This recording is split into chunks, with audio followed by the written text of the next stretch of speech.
지렛대를 의미하는 레버리지가 기초자산 가격보다 2배에서 3배 높은 상승 효과를 제공할 뿐 아니라 가격이 떨어질 때 손실 규모도 커진다는 사실을 대다수의 투자자들이 인지하고 있지만 시장 전문가들은 이 밖에도 함정이 적지 않다고 경고합니다.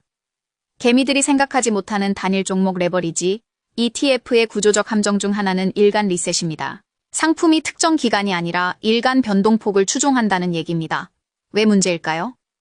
100달러에 매입한 기초자산이 1일체에 10% 상승하면 원금이 110달러로 늘어나고 2일체 9.09% 떨어지면 원금은 100달러로 복구됩니다. 반면 100달러짜리 기초자산과 연계된 단일 종목 2배 레버리지, ETF는 1일체 수익률이 20%를 찍고 원금이 120달러로 불어나지만 이 일체는 손실률이 18.18%로 적용되고 이때 원금은 98.18달러가 됩니다. 기초자산 자체를 매입한 경우 이 일체의 평가 차익만 반납하고 원금을 보전하지만 단일 종목 2배 레버리지 ETF에 투자했다면 이 일체에 손실이 발생합니다.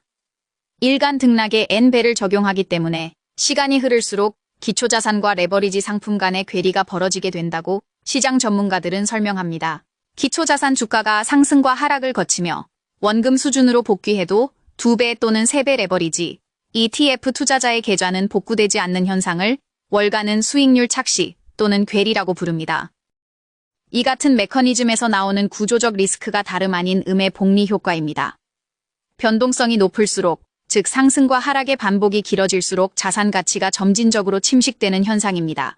레버리지를 적용하지 않은 경우 기초자산이 10% 하락할 때 원금을 회복에 필요한 상승률은 11.1%입니다.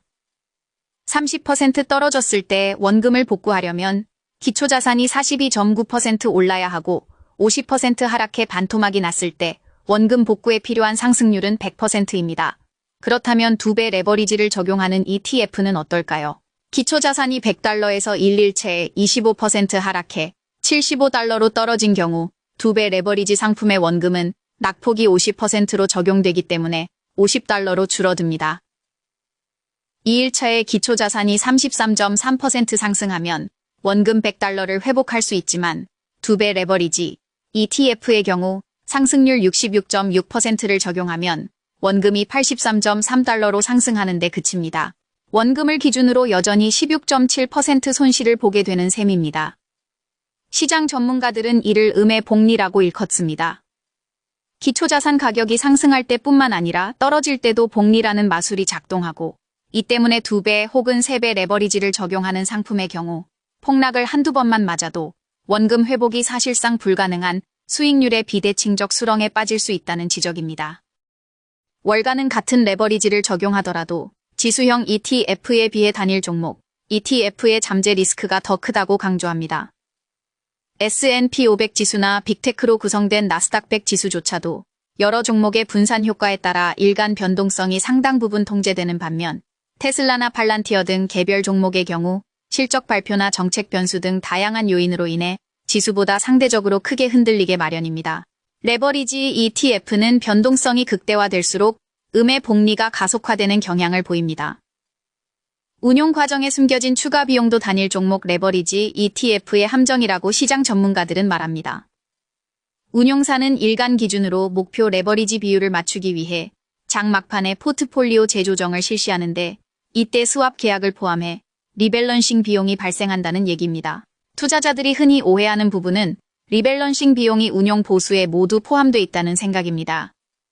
총보수는 운용사나 사무수탁사, 집계기관 등이 가져가는 고정 수수료일 뿐 레버리지 비율을 맞추기 위해 매일 장 막판에 주식을 사고 팔 때 발생하는 수수료와 거래세, 총수익 스왑 계약을 체결할 때 지급하는 이자 비용은 따로 발생합니다.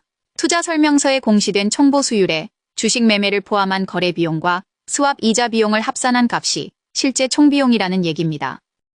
단일 종목 레버리지 ETF를 매입한 투자자들이 숨은 리스크로 인해 홍역을 치르는 사이 자산운용사들은 행복한 비명을 지릅니다.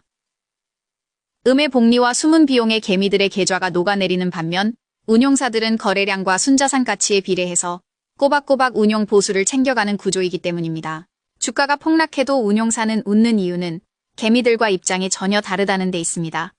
단일 종목 레버리지 ETF의 극단적인 변동성이 투자자들의 자산을 위협하는 리스크에 해당하지만 운용사의 경우 엄청난 거래량과 보수를 끌어모으는 황금알 낳는 거위와 같습니다. 운용사의 수수료 수입은 투자자의 수익률이 아니라 순자산 총액과 자금 유입액에 비례해서 징수됩니다. 기초자산 주가가 하락할 때 개미 투자자들이 원금 회복을 기대하며 소위 물타기를 계속하면 운용사 입장에서는 순자산 총액이 유지되거나 오히려 늘어나 수수료 수입이 상승할 수 있다는 설명입니다. 운용사들이 하락장에도 웃는 이유는 또 있습니다.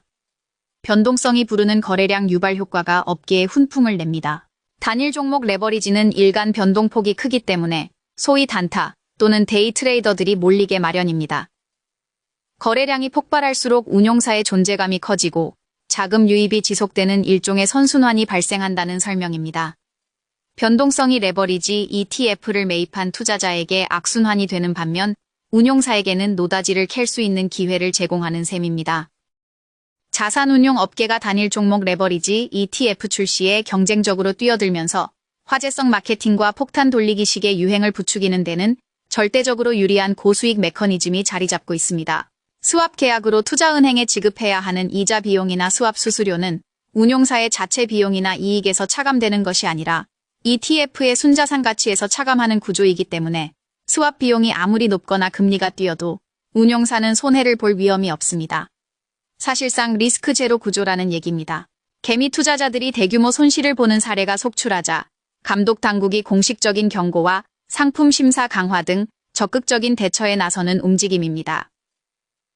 미 증권거래위원회와 금융산업규제국 등 규제기관은 단일 종목 레버리지 ETF의 출시 시점부터 분산 투자 효과가 전혀 없고 단 하루만 보유해도 음의 복리와 변동성으로 인해 치명적인 손실을 볼 수 있다는 내용의 경고물을 꾸준히 내놓고 있습니다.